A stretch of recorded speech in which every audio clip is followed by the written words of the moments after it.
Hi అండి. Welcome to Khushi Jeshu channel. One more mini vlog. ఇది వచ్చేసరికి సమ్మర్ ట్రిప్ అనమాట. సో పిల్లల్ని తీసుకొని సమ్మర్ కదండి. సో బీచ్కి అయితే వచ్చేసాం. చీరాల్లో చూడాల్సింది, ఎంజాయ్ చేయాల్సిన ఒక టూరిస్ట్ ప్లేస్ లాగా ఏంటంటే బీచ్ అనమాట. ఇక్కడైతే ఎప్పుడు చేపలు పడుతూనే ఉంటారు. జనం బాగా ఎప్పుడు ఫుల్గా ఉంటానే ఉంటారు. సో సమ్మర్ కాబట్టి ఇంకా ఎక్కువగా ఉన్నారనమాట. నేను ఎప్పుడు వచ్చినా సరే ఈ బీచ్లో ఇలా షెల్ఫ్స్ ఉంటాయి కదండి, గవ్వలు. ఈ గవ్వలను అయితే కలెక్ట్ చేస్తూ ఉంటాను. ఏదైనా క్రాఫ్టింగ్ చేయాలని చేస్తాను, తీసుకుంటాను. కానీ ఇంటికెళ్ళి అలా ఓ పక్కన పడేసేస్తాను. తర్వాత ఏమవుతాయో కూడా అడ్రస్ అయితే ఉండదు. బిట్టు నిద్ర మత్తులో ఉన్నాడు కాబట్టి వాడికి ఇంకా ఏం అర్థం కావట్లేదు. చూస్తూ అలా ఉన్నాడు. కుషల్ అయితే ఫుల్ ఎంజాయ్ చేశాడు. వాడికి ఫస్ట్ నుంచి బీచ్ అంటే చాలా ఇష్టం అనమాట.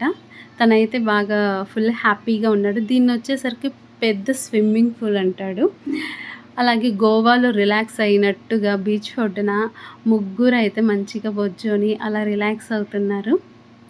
ఇప్పుడు వాడికి కొంచెం నిద్ర మత్తయితే వదులుతూ ఉంది. కుషల్ ఇంకొంచెం నన్ను లోపలికి తీసుకెళ్ళు డాడీ అంటూ ఉన్నాడు. సో కొంచెం లోపలికి వెళ్ళాడు.